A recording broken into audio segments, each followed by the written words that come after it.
What's up, y'all? You're watching Union Minded. I'm your host, Eric, and today I want to address a request from the comments section. They asked me to discuss the grievance process and what that looks like. Now, each local is going to be different, but each local does have your inside wireman agreement. Your inside wireman agreement is the agreement between your union and NECA, and it binds everybody. In fact, if you look at the very beginning of your agreement, it says it right here.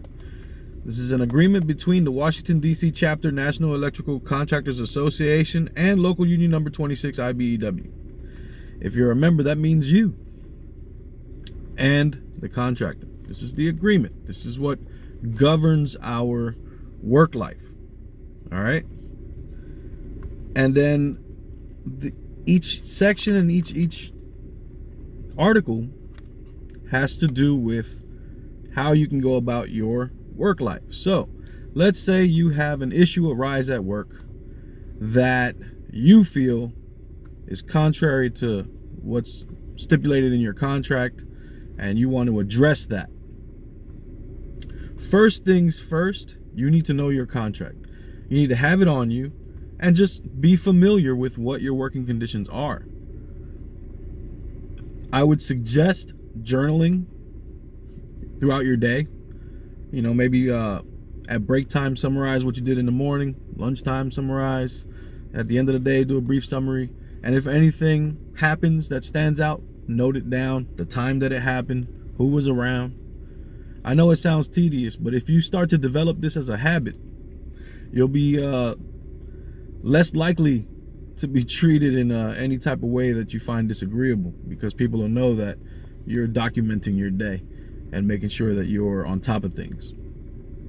So you're going to want to know your contract. You're going to want to have your day documented. You know what I mean? And when whatever the issue is happens, it's important to write down witnesses and get numbers and write down what happened and get yourself a summary and everything. Write it down immediately so it's fresh in your mind, because you're going to need it. You are filing a complaint. You are going to need it. Now, we're going to talk about how this works. You're going to go down to your local union hall and you're going to say, hey, they violated the agreement in this way, and you know how, because you already know your agreement. So you're going to tell them what section, what article and what section was violated and how. And you're going to then they're going to give you a form, and then they're going to walk away. There's nobody that's going to help you fill out that form. So you're going to have to sit down and fill out the form, and it's going to be general information. It's going to want your name, your number, contact information. It's going to want the contractor information. It's going to want any witness information. It's going to want a statement of what happened, this type of stuff. So here's how it works out once you decide you're going to file a grievance because something was violated. Section 105 of Article 1 says, the Labor Management Committee. There shall be a Labor Management Committee of 3 representing the union and 3 representing the employers. It shall meet regularly at such stated times as it may decide. However, it shall also meet within 48 hours notice when it is given by either party. It shall select its own chairman and secretary. The local union shall select the union representatives, and the chapter shall select the management representatives. So right there, you know you have a Labor Management Committee, and it shall meet regularly. And however, they have a 2-day window that if a meeting is called, they have to be able to meet within 2 days. All right, so that's your Labor Management Committee. Now, Section 1.06 says grievances. All grievances or questions in dispute shall be adjusted by the duly authorized representative of each of the parties to this agreement. In the event that these two are unable to adjust any matter within 48 hours, they shall refer the same to the Labor Management Committee, who we just read about what that is. So there's going to be a local union representative and there's going to be a contractor representative, and they got 2 days to hash out your complaint. All right, 2 days. If they don't figure it out in 2 days, it goes to the Labor Management Committee.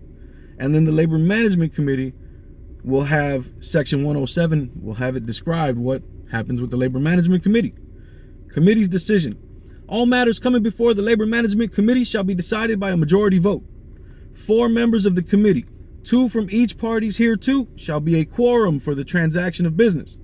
But each party shall have the right to cast the full vote of its membership, and it shall be counted as though all were present and voting. The committee's decision shall be final and binding on both parties hereto. So you filed your grievance wasn't handled within 2 days. It goes to the Labor Management Committee, and then the Labor Management Committee has to handle it. And their decision is final and binding. But if we go on to section 108, there's more. CIR, we hear that a lot. Should the Labor Management Committee fail to agree or to adjust any matter, such shall then be referred to the Council on Industrial Relations for the electrical contracting industry for adjudication. That council's decision shall be final and binding. So you file your grievance, your union representative and your employer representative hash it out for 2 days. They can't figure out a satisfactory solution. It goes to the Labor Management Committee. Labor Management Committee can't figure out a satisfactory solution. It goes on to the Council on Industrial Relations. And then their decision is final and binding. All right. Then you have section 109, pending adjustment. When any matter in dispute has been referred for conciliation or arbitration for adjustment, the provisions and conditions prevailing prior to the time such matters arose shall not be changed or abrogated until agreement has been reached or a ruling has been made. So nothing changes until somebody says yay or nay. Now, section 1.10 is important for those of us in the field that may have been wronged, that want or may think they need to go file a grievance, or may think that they have standings to file a grievance. Section 1.10 will tell you about the notification and the times that your timing, right? So grievances or questions in dispute shall be filed with the duly authorized representative within 15 days of the event, or within 15 days of the grievant becoming aware of the event. You got 2 weeks, essentially. 2 weeks, not 2 weeks worth of business days, but just 2 weeks. You got 2 weeks, 14 days to do it. 14 days, well, 15 days, 2 weeks of when it happened or when you became aware that it happened. Any grievance not brought to the attention of the responsible opposite party to this agreement in writing within 21 days of the event, or grievant becoming aware of the event, shall be deemed no longer to exist. So if you're not on time with your grievance did not happen so far as the referee is concerned. If you are not on time with your grievance, it never happened. It's a foul call that never got called. Busted play. It is what it is. So you got 15 days to file your grievance. It's important that you dot all your I's, cross all your T's, are thorough with your details and knowing your contract so that you know what exactly was violated. Because when you do go to file a grievance, nobody is going to help you fill out the paperwork. Nobody. Unless you're lucky and there's a random union brother there that is willing to stop and help. But nobody at the hall is going to help you fill out that paperwork. They can't. It would be in bad taste for them to help you fill out that paperwork. At least I think that's how the case was decided. This is a legality. It would seem like they're pushing the grievance. So it's important that you know your stuff. That's why I tell you guys, be familiar with your agreements. Be familiar with your constitution. Be familiar with your officers and their roles and what the process is. Try to familiarize yourself. Reading is fundamental. You do the reading, you'll learn, and you talk to folks that have been there, and you'll find that folks are fountains of information that are willing to just spew. All you got to do is ask. You know what I'm saying? Anyway, I hope you found this information helpful. My name's Eric. You're watching Union Minded. Remember, the fight is not left and right. It's up and down. It's going to take solidarity to win always. Each one teach one. Get out there and reach one. And there could be no union without you and I front and center. Peace.